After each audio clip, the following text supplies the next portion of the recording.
Ohio Mohamed Sama. Aujourd'hui, nous allons explorer une fonction que tu dois utiliser souvent depuis le début de ton aventure sur Salesforce. Je parle des list views. Oh, Hayo Kenji Sensei. Est-ce que tu me parles de ça? Oui, c'est bien les list views. Ah bah oui, je les utilise très très souvent en regardant les opportunités ou les comptes. Parfois même dans la partie setup, je les retrouve. Donc c'est parti pour en savoir plus. C'est parti. Les list views te permettent de voir et de gérer des enregistrements de façon personnalisée. Elles sont idéales pour filtrer et afficher des ensembles spécifiques de données. Même pour les utilisateurs qui ne sont pas admins, ils peuvent créer des vues personnalisées pour répondre à différents besoins sans avoir à passer par toi. Ah et donc ça ouvre le champ des possibles là. Moi j'utilisais uniquement ce qui existait et donc si je comprends bien, il y a des astuces pour rendre ça plus efficace, c'est ça? Oui, il y en a. Par exemple, tu peux afficher jusqu'à 15 champs de ton choix dans une list view et tu peux changer et réorganiser ces champs selon tes besoins. De plus, tu peux partager tes list views avec d'autres utilisateurs selon des critères spécifiques. Voyons comment créer une list view personnalisée. Restons sur la page des Opportunities et clique sur l'icône en forme de roue dentée. Tu vois, on peut reprendre la même structure que la vue actuelle qui s'appelle All Opportunities en cliquant sur Clone, mais on va reprendre de zéro en sélectionnant New.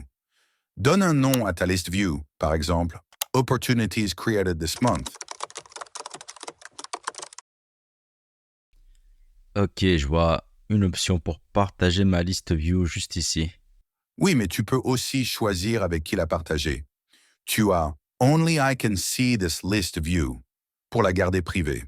Puis All user can see this list view pour la rendre publique. Et enfin, Share this list view with a group of users pour la partager avec des utilisateurs spécifiques basés sur des groupes, des rôles ou des territoires. Assure-toi de gérer cette option avec précaution pour éviter de créer trop de list views publiques inutiles. Ça marche, je vais juste la laisser pour moi. Du coup, je sauvegarde. Et quelle est la suite, Kenji Sensei? Ensuite, va sur l'icône du filtre. Tu peux modifier le filtre By Owner avec la valeur All Opportunities pour avoir accès à toutes les opportunités.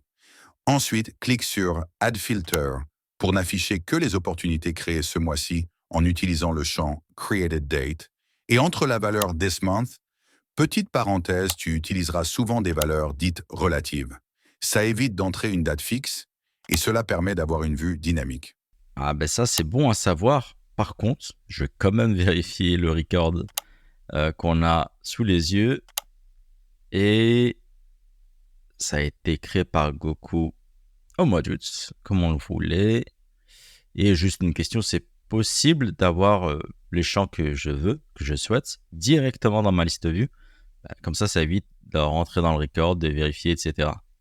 Oui, c'est possible. Pour cela, toujours dans la roue dentée, puis clique sur Select Fields to Display et choisis les champs que tu veux voir. Par exemple, Created Date et enregistre ta vue. Ah, là, c'est parfait. Les filtres sont essentiels pour définir les enregistrements que tu veux voir dans ta list view. Tu peux ajouter plusieurs filtres et utiliser une logique de filtrage en utilisant AND ou OR pour affiner les résultats. Bien sûr, il te faut au minimum 2 filtres. Ok, je vois. Par exemple, si je devais mettre un deuxième filtre, par exemple, ça donnerait one or two. Un truc comme ça pour dire soit l'un, soit l'autre. Et là, j'avoue que ça donne beaucoup plus de flexibilité. C'est bien ça. Tu peux aussi ajouter des graphiques à ta list view pour visualiser les données. Utilise la list view All Opportunities pour que ce soit plus visuel. Avec plus de données, clique sur l'icône du graphique en forme de camembert. Ah, c'est plutôt sympa. En bas, sur la roue dentée, tu peux choisir le type de graphique comme un graphique en barre verticale ou en secteur. Et tu vois, tu peux aussi créer un nouveau graphique pour voir les champs qui t'intéressent. Parfait.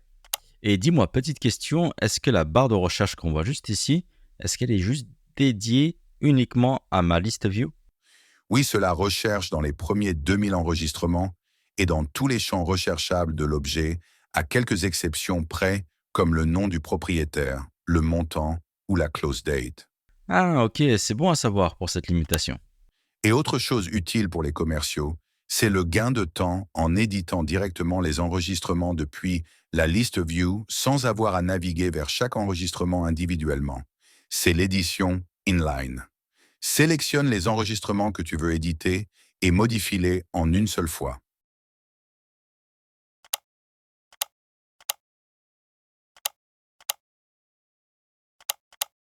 C'est génial.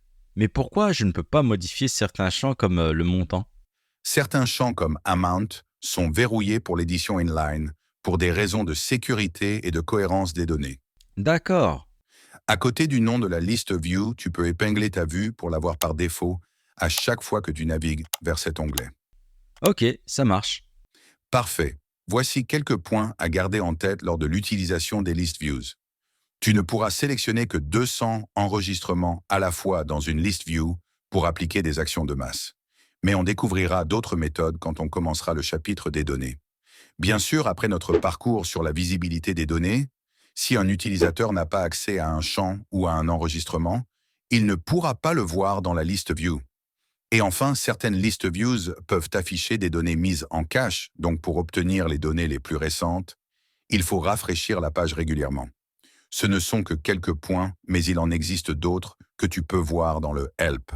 D'accord, je vais regarder ça et je garde en tête tout ce que tu m'as dit. En tout cas, merci infiniment Kenji Sensei. Avec plaisir, Mohamed San. Continue à explorer en créant des list views, en les partageant pour découvrir leur potentiel. Et moi, je te dis à la prochaine leçon.